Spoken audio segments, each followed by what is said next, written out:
Hi hello friends, ಎಲ್ಲರಿಗೂ ನಮಸ್ಕಾರ. ರವಿಚಂದ್ರಿಕಾ ಕಿಚನ್ಗೆ ಸ್ವಾಗತ. ಇವತ್ತಿನ ಬೆಳಗಿನ ಬ್ರೇಕ್ಫಾಸ್ಟು ಏನಂತ ನೋಡ್ತಾ ಇದ್ದೀರಾ, ಬನ್ನಿ. ಇವತ್ತು ಗ್ರೀನ್ ಬದನೆಕಾಯಿನ ಬಳಸಿ ನಾವು ವಾಂಗಿಬಾತ್ನ ಮನೆಯಲ್ಲಿರೋ ಸಾಂಬಾರು ಪೌಡರ್ನ ಬಳಸಿ ವಾಂಗಿಬಾತ್ ಯಾವ ರೀತಿ ಮಾಡೋದಂತ ಇವತ್ತಿನ ವಿಡಿಯೋದಲ್ಲಿ ಸಿಂಪಲ್ಲಾಗಿ ತಿಳಿಸ್ಕೊಡ್ತಾ ಇದ್ದೀನಿ. ಹಾಗಿದ್ರೆ ಬನ್ನಿ ಯಾವ ರೀತಿ ಮಾಡೋದಂತ ನೋಡೋಣ. ಯಾರೆಲ್ಲ ನನ್ನ ಚಾನಲ್ನ ಸಬ್ಸ್ಕ್ರೈಬ್ ಮಾಡದೆ ನೋಡ್ತಾ ಇದ್ದೀರಾ, ದಯವಿಟ್ಟು ಸಬ್ಸ್ಕ್ರೈಬ್ ಮಾಡ್ಕೊಂಡು ವಿಡಿಯೋನ ಪೂರ್ತಿ ನೋಡಿ, ಲೈಕ್ ಮಾಡಿ, ಶೇರ್ ಮಾಡಿ, ಕಮೆಂಟ್ ಮಾಡಿ, ಬೆಲ್ ಐಕನನ್ನು ಕ್ಲಿಕ್ ಮಾಡಿ. ಹಾಗೆ ಏನೆಲ್ಲ ಬೇಕು ಅಂತ ಬದನೆಕಾಯಿನ ತೊಗೊಂಡಿದ್ದೀನಿ, ಚಿಕ್ಕ ಚಿಕ್ಕ ಕಟ್ ಮಾಡಿದ್ದೀನಿ, ಹುಣಸೆ ಹಣ್ಣು ನೆನೆಸಿಟ್ಕೊಂಡಿದ್ದೀನಿ, ಟೊಮೆಟೊ, ಈರುಳ್ಳಿ, ಕೊತ್ತಂಬರಿ, ಕರಿಬೇವು, ಇಲ್ಲಿ ಗರಂ ಮಸಾಲ, ಅರಿಶಿನ ಪುಡಿ ಮತ್ತು ಮನೇಲೇ ಮಾಡಿರೋವಂಥದ್ದು ಇದು ಸಾಂಬಾರು ಪೌಡರ್ನೇ ಕೂಡ ಬಳಸಿ ನಾನು ಇವತ್ತು ವಾಂಗಿಬಾತ್ನ ಯಾವ ರೀತಿ ಮಾಡೋದು ಅಂತ ತಿಳಿಸ್ಕೊಡ್ತಾ ಇದ್ದೀನಿ.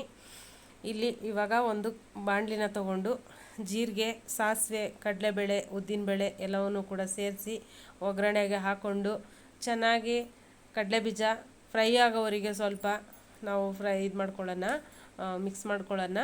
ಯಾಕಂದರೆ ಹಸಿ ಸ್ಮೆಲ್ ಬರುತ್ತೆ ಕಡಲೆಬೀಜ, ಅದಕ್ಕೆ ಸ್ವಲ್ಪ ಕ್ರಿಸ್ಪಿಯಾಗಿ ಇದು ಮಾಡ್ಕೊಳ್ಳಿ.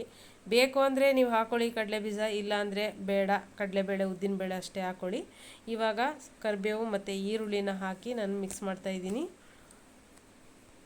ಈರುಳ್ಳಿ ಸ್ವಲ್ಪ ಫ್ರೈ ಆದ ನಂತರ ಬದನೆಕಾಯಿ ಉದ್ದುದ್ದಾಗಿ ಕಟ್ ಮಾಡ್ಕೊಂಡು ಇಟ್ಕೊಂಡಿದ್ದೆ, ಬದನೆಕಾಯಿನ ಸೇರಿಸಿ ಎಣ್ಣೆಯಲ್ಲಿ ಚೆನ್ನಾಗಿ ಫ್ರೈ ಮಾಡ್ಕೊಳ್ಳೋಣ. ಈ ರೀತಿ ಮಿಕ್ಸ್ ಮಾಡಿ ತುಂಬಾ ಚೆನ್ನಾಗಿರುತ್ತೆ. ಹೊರಗಡೆ ಹೋಗಿ ಯಾವಾಗಪ್ಪ ತರೋದು ವಾಂಗಿಬಾತ್ ಮಾಡಬೇಕು ಅಂತ ಅನ್ನಿಸ್ದಾಗ ಇಲ್ವಲ್ಲ ಏನು ಮಾಡೋದು ಅನ್ನೋದ್ರ ಬದಲು ಈ ರೀತಿ ಮನೇಲಿರೋ ಪೌಡರ್ನ ಬಳಸಿ ಅದೇ ಥರ ಟೇಸ್ಟ್ ಬರೋ ಹಾಗೆ ನಾನು ವಾಂಗಿಬಾತ್ ಗೊಜ್ಜನ್ನ ಇವತ್ತು ತೋರಿಸ್ಕೊಡ್ತಾ ಇದ್ದೀನಿ. ದಯವಿಟ್ಟು ಖಂಡಿತವಾಗ್ಲೂ ಟ್ರೈ ಮಾಡಿ. ಈ ರೀತಿ ಗೊಜ್ಜನ್ನ ಚೆನ್ನಾಗಿರುತ್ತೆ, ತುಂಬ ಟೇಸ್ಟಿಯಾಗಿರುತ್ತೆ. ಇವಾಗ ಮೇಲೆ ಸ್ವಲ್ಪ ರುಚಿಗೆ ತಕ್ಕಷ್ಟು ಉಪ್ಪನ್ನ ಹಾಕಿ ಮಿಕ್ಸ್ ಮಾಡ್ತಾಯಿದ್ದೀನಿ. ಚೆನ್ನಾಗಿ ಮಿಕ್ಸ್ ಮಾಡ್ಕೊಳ್ಳಿ. ಬದನೆಕಾಯಿ ಎಣ್ಣೆಲಿ ಬೇಗನೆ ಫ್ರೈ ಆಗುತ್ತೆ. ಆಮೇಲೆ ನಾನು ಒಂದು ಟೊಮೆಟೊನ ಕಟ್ ಮಾಡ್ಕೊಂಡು ಇಟ್ಕೊಂಡಿದ್ದೆ.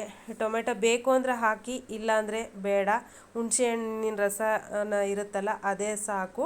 ಹುಣಸೆ ಹಣ್ಣನ್ನು ಕೂಡ ನೀವು ಹಾಕೋಬೋದು, ಬೇಕಂದರೆ ಟೊಮೆಟೊ ಸ್ಕಿಪ್ ಮಾಡ್ಬೋದು. ಇವಾಗ ಮಸಾಲೆ ತೊಗೊಂಡಿದ್ದೀನಲ್ಲ, ಮಸಾಲೆ ಕೂಡ ನಾನು ಹಾಕಿ ಇವಾಗ ಚೆನ್ನಾಗಿ ಅದ್ರ ಜೊತೆಗೇ ಫ್ರೈ ಮಾಡ್ತಾಯಿದ್ದೀನಿ. ಆಲ್ರೆಡಿ ಬದನೆಕಾಯಿ ಬೆಂದೋಗಿದೆ, ಫ್ರೈ ಆಗಿದೆ ಆಲ್ರೆಡಿ, ನೋಡಿ ಕಾಣಿಸ್ತಾ ಇರ್ಬೋದು. ಇವಾಗ ಇನ್ನೊಂದು ಸ್ವಲ್ಪ ಮಸಾಲ ಜೊತೆ ಚೆನ್ನಾಗಿ ಫ್ರೈ ಮಾಡ್ಕೊಳ್ಳೋಣ. ಕಾಣಿಸ್ತಾ ಇರೋದು ನೋಡಿ, ಎಣ್ಣೆ ಬಿಡ್ತಾ ಬರ್ತಾ ಇದೆ.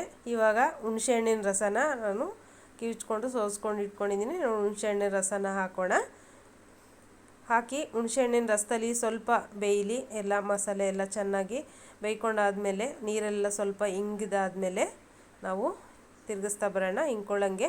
ಈ ಕಡೆ ಅನ್ನನ ನಾನು ಆಲ್ರೆಡಿ ಉದ್ರುದ್ರಾಗಿ ಅನ್ನ ಮಾಡಿ ಇಟ್ಕೊಂಡಿದ್ದೀನಿ. ಅನ್ನ ಎಷ್ಟು ಚೆನ್ನಾಗಿ ಉದ್ರುದ್ರಾಗಿರುತ್ತೆ ಅಷ್ಟು ಚೆನ್ನಾಗೆ ವಾಂಗಿಬಾತು ಚೆನ್ನಾಗೇ ಬರುತ್ತೆ. ಇವಾಗ ಕೊತ್ತಂಬರಿ ಸೊಪ್ಪನ್ನ ಹಾಕಿ ಕೂಡ ಮಿಕ್ಸ್ ಮಾಡ್ತಾಯಿದ್ದೀನಿ.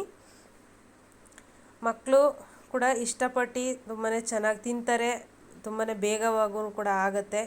ಇವಾಗ ವಾಂಗಿಬಾತ್ ಗೊಜ್ಜು ರೆಡಿಯಾಗಿದೆ. ನಾನು ಸ್ವಲ್ಪನೇ ಎತ್ತಿಟ್ಬಿಟ್ಟು ಗೊಜ್ಜನ್ನ ಇನ್ನು ಬಾಕಿದ್ದಕ್ಕೆ ಕಲಿಸ್ತಾ ಇದ್ದೀನಿ. ಬೇಕಂದರೆ ಸಾಕಾಗಲ್ಲ ಅಂದರೆ ನೀವು ಹಾಕ್ಕೊಂಡು ಕಲಿಸ್ಕೋಬೋದು, ಅದಕ್ಕೋಸ್ಕರ ಎತ್ತಿಟ್ಟರು ಕೂಡ ನೆಕ್ಸ್ಟ್ ಮಕ್ಕಳು ತಿಂತಾರೆ ಅಂದರೆ ಬೇಕಾದ್ರೆ ಅನ್ನ ಕಲಿಸ್ಕೊಂಡು ತಿನ್ಬೋದು. ಇವಾಗ ನೋಡಿ ವಾಂಗಿಬಾತ್ ಅನ್ನನ ಹಾಕಿ ಗೊಜ್ಜಿಗೆ ನಾನು ಚೆನ್ನಾಗಿ ಮಿಕ್ಸ್ ಮಾಡಿದ್ದೀನಿ. ಕಾಣಿಸ್ತಾ ಇರ್ಬೋದು ನಿಮಗೆ, ತುಂಬ ಚೆನ್ನಾಗಿ ತುಂಬ ಟೇಸ್ಟಿಯಾಗಿರುತ್ತೆ. ಈ ಥರ ಒಮ್ಮೆ ಟ್ರೈ ಮಾಡಿ, ನಿಮಗೂ ಕೂಡ ಇಷ್ಟ ಆಗುತ್ತೆ.